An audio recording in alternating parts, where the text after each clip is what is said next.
India is a country of vast geographical expanse. In the north, it is bound by the lofty Himalayas. तो India जो है वो हमारी बहुत बड़ी कंट्री है, जो ज्योग्राफिकल एक्सपेंस में हम देखें, मतलब अगर हम साइज में देखें, और ऐसे इंडिया हमारी बड़ी कंट्री है, उसमें जो नॉर्थ साइड है वो लॉफ्टी हिमालयास, मतलब बहुत बड़ा जो है माउंटेन है, दैट इज हिमालयास, जो नॉर्थ साइड में है। The Arabian sea in the west, west में अगर हम देखें तो वो यहाँ पर अरेबियन सी है, the bay of Bengal in the east and the Indian ocean in the south was the source of the Indian Peninsula।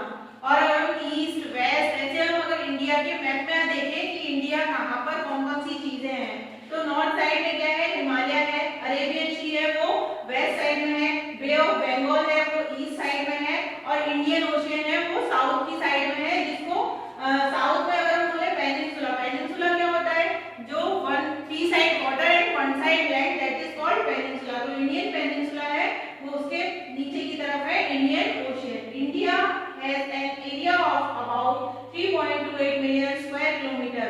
अगर हम इंडिया की बात करें कि टोटल एरिया उसका कितना है, तो that is 3.28 million square metre है, किलोमीटर है। The north south extend from Kashmir to Kanyakumari is about 3200 kilometre.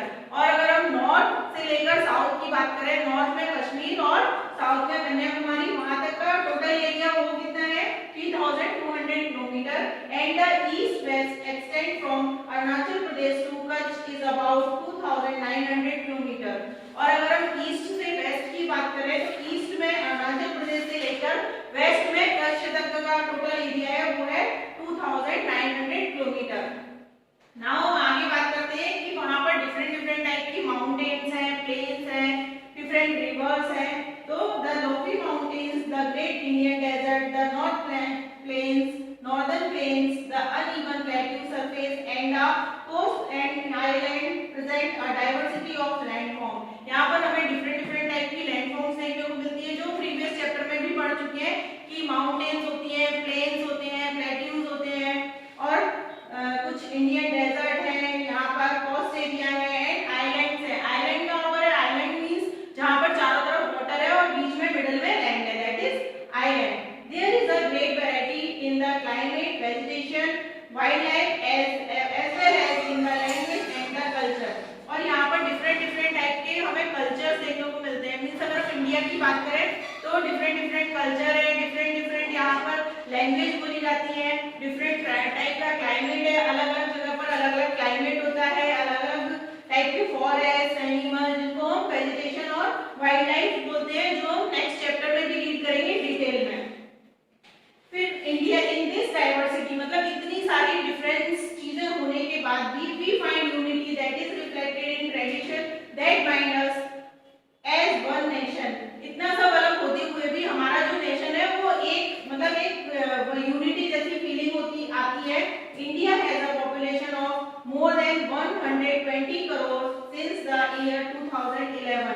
अगर हम इंडिया की पॉपुलेशन की बात करें तो 2011 में वो कितनी थी, लगभग 120 करोड़ थी। It is second most population country of the world after China. अगर हम पूरे वर्ल्ड की बात करें तो जो इंडिया है वो सेकंड नंबर पर आता है चाइना के बाद पॉपुलेशन में। मींस हमारी इंडिया की पॉपुलेशन चाइना के बाद सेकंड नंबर पर आती है, जहां पर सबसे ज्यादा पॉपुलेशन है। नेक्स्ट हम बात करेंगे लोकेशनल सेटिंग्स की। अगर हम लोकेशनल सेटिंग की बात करें कि इंडिया की जो लोकेशन है, जो कि हम लैटिट्यूड्स और लॉन्गिट्यूड्स में कैसे डिवाइड करते हैं, तो India is located in the northern hemisphere. जो हम देख सकते हैं कि इंडिया जो है वो नॉर्दर्न हेमिस्फीयर में है। Means southern hemisphere, northern hemisphere, दो हेमिस्फीयर में डिवाइड किया हुआ है अर्थ को। तो इंडिया किसमें आता है, वो नॉर्दर्न हेमिस्फीयर में आता है। The tropic of cancer 23 degree 30 north passes almost halfway through the country from south to north. Main length of India extends between 8 degree 4 knot and 37 degree 6 knot latitudes. यहाँ पर अगर हम बात करें तो लैटिट्यूड्स के बारे में बताया है, जो हम पहले भी चैप्टर्स में पढ़ चुके हैं कि लैटिट्यूड्स क्या होते हैं। लैटिट्यूड्स जो पैरेलल लाइंस हैं, और लॉन्गिट्यूड्स जो ईस्ट से वेस्ट की तरफ है, मींस हॉरिजॉन्टल लाइंस और vertical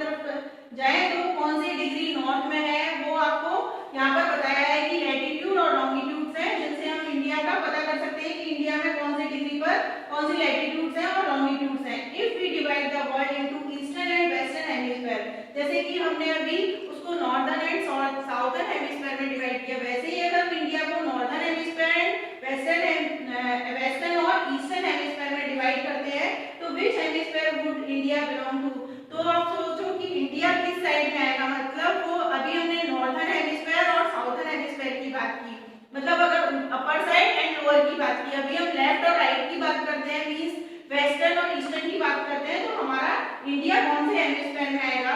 due to great longitudinal extent of about 29 degree, there could be a wide difference in local time of places located at two extreme points of India, as such the difference between these two points would be of about 2 hours। Means हमने पहले भी पढ़ा है कि जो different longitudes होते हैं उनके बीच में जो डिस्टेंस होता है उसकी वजह से टाइम में, मतलब टाइम मेरिडियन जिनको हम बोलते हैं कि वो इंडिया में 2 आवर्स का डिफरेंस है।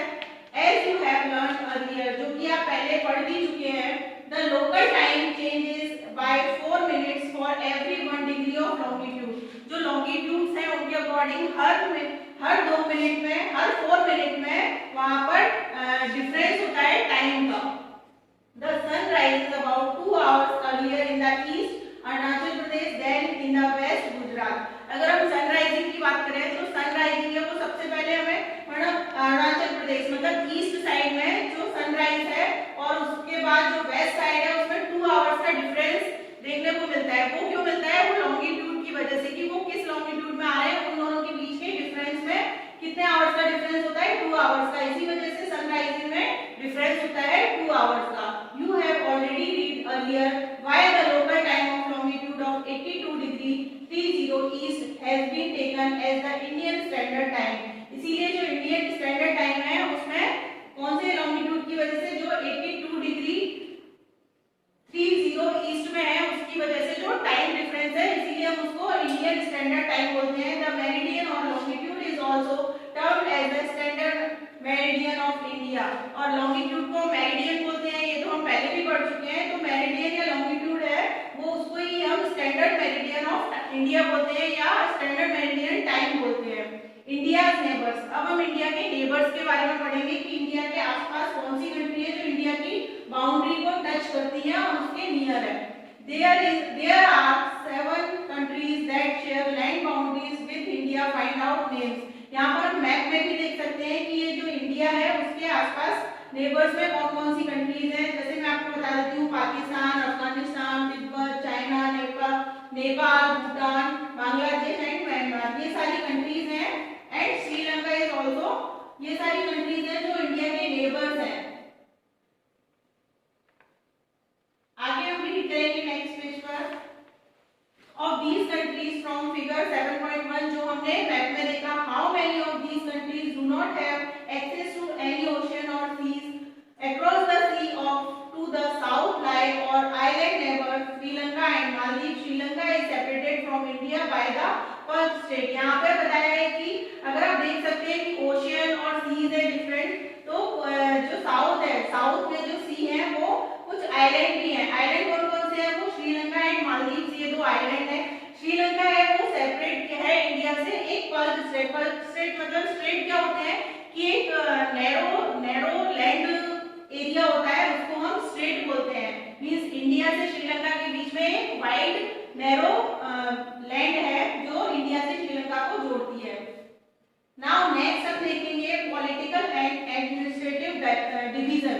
जो पॉलिटिकल और एडमिनिस्ट्रेटिव डिवीजन की बात करेंगे हम कि वो कैसे है, तो वो भी हम मैप में देखेंगे। India is a vast country. India is मतलब वो बहुत बड़ी कंट्री है। For administrative purpose the country is divided into 29 state. अगर हम इंडिया की बात करें क्योंकि वो बहुत बड़ी है इसीलिए उसको 29 स्टेट में डिवाइड किया गया है। मींस इंडिया में टोटल कितनी स्टेट्स हैं, 29 स्टेट्स हैं।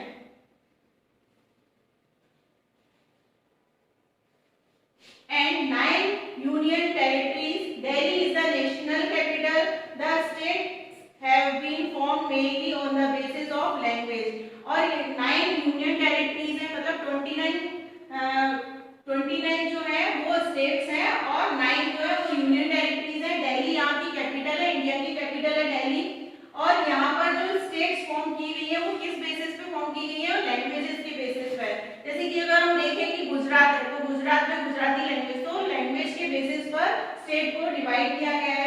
फिजिकल डिवीजन, अभी हम फिजिकल डिवीजन की बात करेंगे। India is marked by a diversity of physical features such as mountains, plateaus, plains, coasts and island।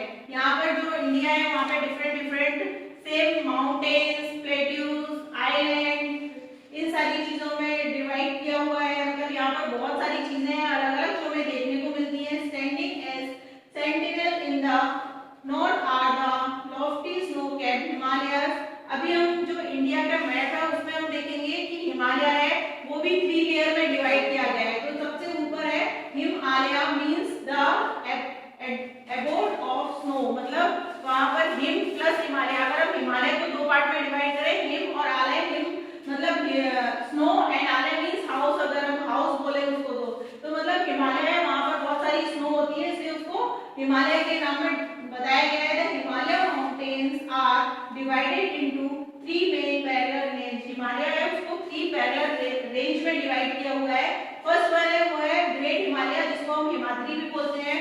उसके बाद जो मिडिल में आता है उसको मिडिल हिमालय या हिमाचल बोलते हैं। एंड लास्ट है थर्ड वन है वो वहां पर है उसको शिवालिक कहते हैं। तो इस तरीके से 3 लेयर्स में है जिसको हम 3 रेंज में डिवाइड किया गया है हिमालय को। Popular hill station are situated here. यहाँ पर डिफरेंट डिफरेंट हिल स्टेशन भी हैं। The northern Indian plains like to the south of the Himalayas, they are generally level and flat. तो नॉर्दर्न इंडियन प्लेन्स जो हिमालय के नीचे की लैंड है उसको नॉर्दर्न इंडियन प्लेन्स बताया गया है, जो एग्रीकल्चर लैंड है जहाँ पर पॉपुलेशन भी सबसे ज्यादा होती है। और जो फ्लैट होती है land that is northern Indian planes. मैं आपको एक बार मैप में दिखा देती हूँ ये हिमालय और नॉर्दर्न इंडियन प्लेन्स। यहाँ पे हम देख सकते हैं जैसे जो हिमालय है उसको 3 लेयर्स में या 3 रेंज में कैसे डिवाइड किया है। फर्स्ट है ग्रेट हिमालय, शिवालिक एंड जो लास्ट में आपको था हिमाचल। ऐसे 3 तरीके से ये 3 हिमालय की लेयर्स है या रेंज है। उसके नीचे मतलब उसके नीचे आते हैं अगर हम साउथ में तो दैट इज नॉर्थर्न प्लेन्स जहाँ पर सबसे ज्यादा पॉपुलेशन होती है, जहाँ पर सबसे ज्यादा एग्रीकल्चर लैंड होती है, दैट इज नॉर्थर्न प्लेन्स। यहाँ पर गंगा और ब्रह्मपुत्र है, ये नदियां भी मिलती हैं, इनकी ट्रिब्यूटरीज के बारे में भी हम पढ़ेंगे। यहाँ अगर हम वेस्ट की बात करें तो वेस्ट में इंडियन ग्रेट डेजर्ट भी है और अरावली रेंज भी है। मतलब अरावली रेंज इज ऑल्सो जो की टच होती है माउंटेन्स, हिमालय माउंटेन से। यहाँ पर अगर हम वेस्टर्न और ईस्टर्न की बात करें तो वेस्टर्न घाट और ईस्टर्न घाट है। वेस्टर्न घाट जो है वो कंटिन्यू है और जबकि ईस्टर्न घाट है वो ग्रो कर करके है, मतलब कंटिन्यू नहीं है। तो और कोस्टल एरिया है, मतलब समुद्र के किनारे का जो एरिया है दैट इज कोस्टल एरिया। और अगर हम वेस्ट की बात करें तो यहाँ पर ब्रह्मपुत्र नदी है, जो नीचे गंगा, ब्रह्मपुत्र, महानदी ये सारी नदियां हैं वो कहाँ पर आकर मिलती है, बे ऑफ बंगाल में। चलिए अब हम उसको रीड करते हैं चैप्टर के अंदर। अभी हम हिमालय और उसके बारे में रीड कर चुके हैं कि नॉर्दर्न इंडियन प्लेन्स के बारे में। आगे हम पढ़ेंगे, देखिए नॉर्दर्न इंडियन प्लेन्स जहाँ पर की एलोवेट डिपॉजिट, मतलब यहाँ पर की जो मिट्टी है वो बहुत एग्रीकल्चर लैंड के लिए अच्छी है। यहाँ पर जो गंगा ब्रह्मपुत्र नदियां हैं उनकी ट्रिब्यूटरीज है, मतलब जो रिवर्स है वो डिफरेंट डिफरेंट छोटी छोटी नदियों में डिवाइड हो जाती है, उनको हम ट्रिब्यूटरीज बोलते हैं। These river plains provide fertile land और cultivation। और ये जो रिवर्स के प्लेन होते हैं, मैदान होते हैं, वहाँ पर बहुत अच्छी फर्टाइल होती है, एग्रीकल्चर लैंड अच्छी होती है। That is the reason for high concentration of population in these plains। इसी वजह से यहाँ पर population भी ज्यादा है। In the western part of India lies the Great Indian Desert। अगर हम वेस्टर्न पार्ट की बात करें, जैसे मैंने आपको मैप में दिखाया, वहाँ पर क्या है, ग्रेट इंडियन डेजर्ट है। It is a dry, hot and sandy stretch of land। यहाँ पर जो लैंड है वो बहुत गर्म होती है, मतलब हॉट होती है वहाँ पर, और ड्राई होती है, सूखी रहती है। It has very little vegetation. यहाँ पर हमें बहुत कम वेजिटेशन देखने को मिलता है। वेजिटेशन मींस फॉरेस्ट या हम वन, जहाँ पर ज्यादा मात्रा में नहीं होते हैं। To the south of northern plains lies the peninsular plateau. अगर हम नॉर्थर्न प्लेन्स के बाद नीचे जाते हैं, साउथ में जाते हैं, तो वहाँ पर क्या है, पेनिनसुलर प्लेट्यूज हैं, डिफरेंट डिफरेंट प्लेट्यूज हैं। प्लेट्यूज क्या होते हैं, जो टेबल टॉप हिल्स होती है, माउंटेन्स होती है, उनको हम प्लेट्यू बोलते हैं। इट इज ट्रायंगुलर शेप, जो कि किस शेप में है, ट्रायंगुलर शेप में है। अगर हम पेनिनसुला देखें तो पेनिनसुला उसी शेप में होता है कि 3 साइड उसमें वाटर होता है और मिडिल में लैंड होती है, इसीलिए उसको ट्रायंगुलर शेप बोला है। The relief is highly uneven, this is the region with numerous hills range and valleys, यहाँ पर डिफरेंट डिफरेंट हिल्स होती हैं, जो मैंने आपको बताया ना वेस्टर्न घाट और ईस्टर्न घाट, वैसे ही अरावली हिल्स है। अरावली हिल्स हम पढ़ चुके हैं कि अरावली हिल्स है वो एक ओल्ड रेंज माउंटेन है, world border it on the north west side, जो कि नॉर्थ वेस्ट साइड में है। The Vindhyas and the Satpuras are the important range, जो विंध्यास और सतपुड़ा है ये भी रेंज है माउंटेन की। The reverse Narmada and Tapi flow through these range, यहाँ की जो नदियां हैं वो कौन कौन सी है, नर्मदा और तापी हैं। These are west flowing rivers that drain into the Arabian sea, और ये कहाँ पे जाके मिलती है, अरेबियन सी में जाके मिलती है। The western Ghats or Sahyadris border the plateau in the west and the eastern Ghats provide the eastern boundary। अगर मैंने आपको जैसा मैप में दिखाया कि वेस्टर्न घाट थे वो वेस्टर्न बाउंड्री और ईस्टर्न घाट है वो ईस्टर्न बाउंड्री, ऐसे हमें दिखते हैं। वो प्लेट्यू जो है वो वेस्ट साइड में जो है वो है उसको हम सह्याद्री भी बोलते हैं वेस्टर्न घाट को, और ईस्टर्न घाट है वो भी ईस्टर्न बाउंड्री से है। while the Western Ghat are almost continue, मैंने आपको मैप में बताया कि वेस्टर्न घाट है वो कंटिन्यू है, जबकि ईस्टर्न घाट है वो ब्रोकन है और अनइवन है, जो एक जैसे नहीं है। The plateau is rich in minerals like coal and iron, यहाँ पर हम पहले भी देखा था कि जो प्लेट्यूज होते हैं वहां पर हमें ज्यादा से ज्यादा मिनरल्स मिलते हैं, जैसे कि कोल और आयरन, ये इससे रिच होते हैं, मतलब यहाँ पर हमें ज्यादा से ज्यादा मिनरल्स मिलते हैं। To the west of the Western Ghats and the east of the Eastern Ghats lie the coastal plains, और वेस्टर्न घाट के वेस्ट में क्या है कि बहुत कोस्टल एरिया है, और ईस्टर्न घाट है उसकी ईस्ट में क्या है, कोस्टल प्लेन्स है। वहां पर मतलब समुद्र के साइड में जो प्लेन्स होते हैं कोस्टल एरिया उसको हम बोलते हैं द वेस्टर्न। आगे रीड करेंगे। The western coastal plains are very narrow, ये बहुत छोटे हैं, मतलब बहुत ज्यादा बड़े नहीं है, बहुत नैरो है। The eastern coastal plains are much broader, there are a number of east flowing rivers, यहाँ पर बहुत सारी नदियां हैं जो coastal plains में हमें देखने को मिलेगी। उन नदियों के नाम दिए हुए हैं Mahanadi, Godavari, Krishna and Kaveri, drain into the Bay of Bengal, जो मैंने आपको पहले भी बताया कि Bay of Bengal में जाके ये सारी नदियां मिलती हैं। These rivers have formed fertile deltas at their mouth. The Sundarban Delta is formed where the Ganga and Brahmaputra flow into the Bay of Bengal। यहाँ पर जो नदियाँ हैं वो डेल्टा फॉर्म करती हैं, मतलब दो नदियाँ जहाँ पर मिलती हैं और वापस से डिवाइड हो जाती हैं वो डेल्टा फॉर्म कहलाता है। तो सुंदरबन डेल्टा है उसका हमने नाम भी सुना हुआ है, जो बे ऑफ बंगाल में ये जाकर जब गंगा और ब्रह्मपुत्र मिलती है तो वहाँ पर कौन सा डेल्टा बनता है, सुंदरबन डेल्टा। यहाँ पर हमारा चैप्टर कंप्लीट होता है। आपको ये पिक्चर दिया हुआ है, ये सुनामी का पिक्चर है कि जब सुनामी आई थी उस टाइम का पिक्चर है कि ऐसा क्यों होता है, सुनामी क्यों आती है।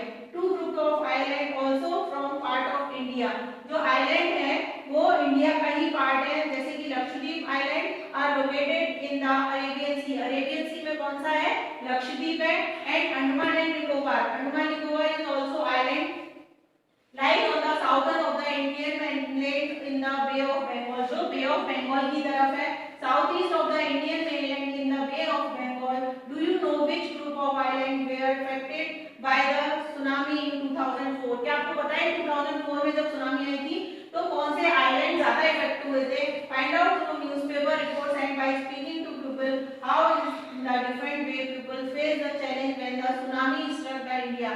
और सुनामी जब आई थी तो क्या क्या इफेक्ट हुए थे, अगर हम ये सारी चीजें देखें और वो हम नोट करें न्यूज़पेपर के थ्रू या किसी भी उसके थ्रू हम वो न्यूज़ कलेक्ट करें तो हमें पता चलेगा सुनामी किस वजह से आई थी। Sea wave generated due to an earthquake on the sea floor, जो सी फ्लोर है उस पर अर्थक्वेक की वजह से क्या हुआ था कि सी में जो वेव्स थी वो बहुत हाई टाइड पे थी, बहुत बड़ी बड़ी वेव्स थी, उस वजह से सुनामी आई थी।